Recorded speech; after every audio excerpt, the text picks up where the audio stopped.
Imagine the checkered flag dropping while the most famous scarlet cars on the planet are still rumbling down the back straight, almost an entire minute adrift of the winner. That scene played out on the first Sunday of May in 2025. Oscar Piastri swept his bright papaya McLaren to victory. His teammate Lando Norris tucked in for second, George Russell completed the podium, and only then, after 61 punishing laps, did Charles Leclerc and Lewis Hamilton coast across the line in 7th and 8th. The prancing horse was not merely beaten, it was stripped to its frame in front of the whole paddock. How could a team that promised winter glory look so powerless under the Miami sun? The first clues emerged the previous afternoon, but the deeper rot runs far beyond qualifying. Stay close, because every misstep reveals why Ferrari's season is teetering before Europe has even begun. The stopwatch sounded the first alarm on Saturday. Hamilton's Ferrari, saddled with hard-to-warm tyres, managed only 12th on the grid, and Leclerc squeaked through to 8th, wedged behind both Williams machines.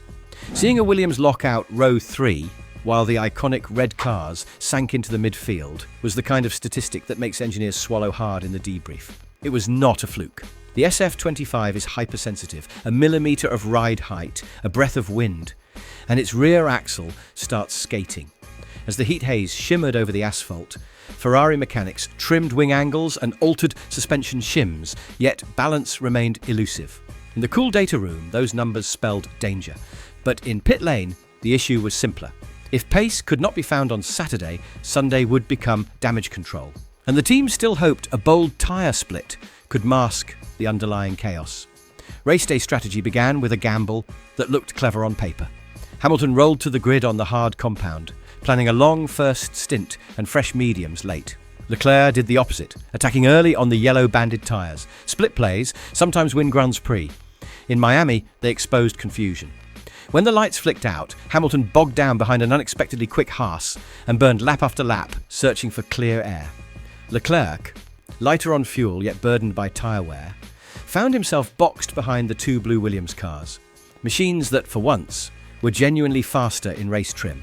The longer the red duo sat staring at rival rear wings, the more heat bled into their tyres, and the more radio chatter crackled with frustration.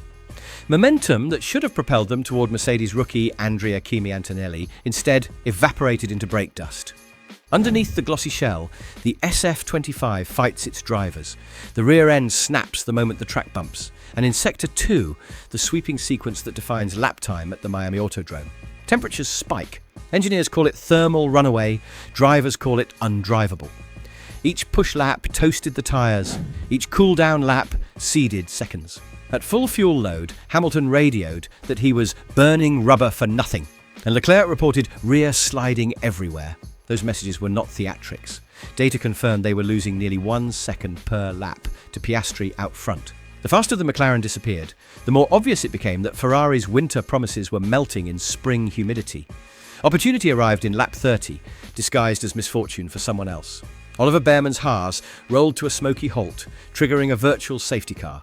Ferrari called both drivers in, flicking through the pit lane in perfect synchronicity. For a brief, shining moment, strategy shined. Hamilton rejoined on mediums. Leclerc bolted on hards. Both emerged ahead of Yuki Tsunoda and Carlos Sainz.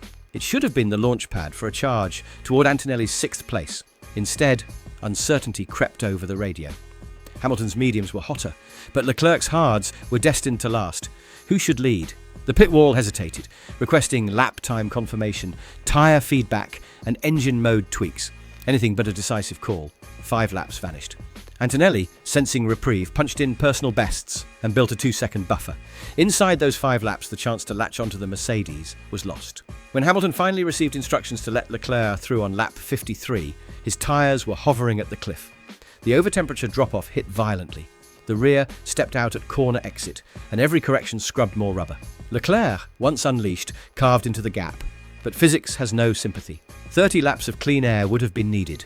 8 remained. The Scarlet cars crossed the stripe in the same order they swapped. Leclerc 7th, Hamilton 8th. Antonelli safely ahead. Results alone do not damn a season, but patterns do. Ferrari's engineers know the SF25 demands a razor-thin ride height window, yet Miami's bumpy temporary circuit exaggerated every weakness. At 1 millimetre too low, porpoising reappears. At 1 millimetre too high, downforce collapses. The consequence is a car impossible to set up for both qualifying bite and race endurance. McLaren and Mercedes fine-tune with click adjustments. Ferrari rewrites entire run plans overnight. When the margins in modern Formula One are measured in hundredths of a second, such swings are brutal. Driver morale is sliding as quickly as lap time. Hamilton, a seven-time champion who joined Ferrari seeking fresh glory, sounded drained when the race engineer thanked him for solid points. Leclerc, once the eternal optimist, described the day as a tough pill to swallow before the television cameras clicked off. Meanwhile, the paddock marches on to Imola and Barcelona, circuits where mechanical grip and tyre management matter as much as straight-line speed. Unless Maranello finds a solution to its ride height nightmare and its pit wall paralysis, the Constructors' Championship will slip further from reach before summer even dawns. If there is a silver lining, it is the clarity that failure sometimes provides. Miami laid bare the priority list. Stabilise the rear suspension geometry, design a cooling package that stops frying the tyres in slow corners, and, above everything, empower the race engineers to make split-second calls without committee paralysis. That is a tall order between now and the European triple header, but championship campaigns have been salvaged from worse. The Scarlet cars are not slow by nature. They are slow when placed outside microscopic operating parameters. Fix the operating window, and the innate horsepower will resurface. Still, time is merciless. Piastri's 4 victories in the opening 6 rounds already place him 16 points clear at the top of the table. A gap that size does not vanish on its own. Each weekend, the Australian extends his lead. Ferrari's task transforms from catch-up to damage limitation. Faithful tifosi can hope for rain-soaked chaos, safety car lotteries, or technical directives that clip McLaren's wings, yet reliable success rarely hinges on luck. It rests on execution, and execution is where Ferrari has stumbled twice in 6 weeks. First in Shanghai with a slow double stack, now in Miami with dithering team orders. One race does not define a season, but Miami provided a mirror. In its reflection, Ferrari saw hesitation, fragile engineering, and drivers robbed of momentum by bureaucracy. The European stretch of the calendar, beginning mid-May at Imola, will test whether lessons have been learned or merely acknowledged.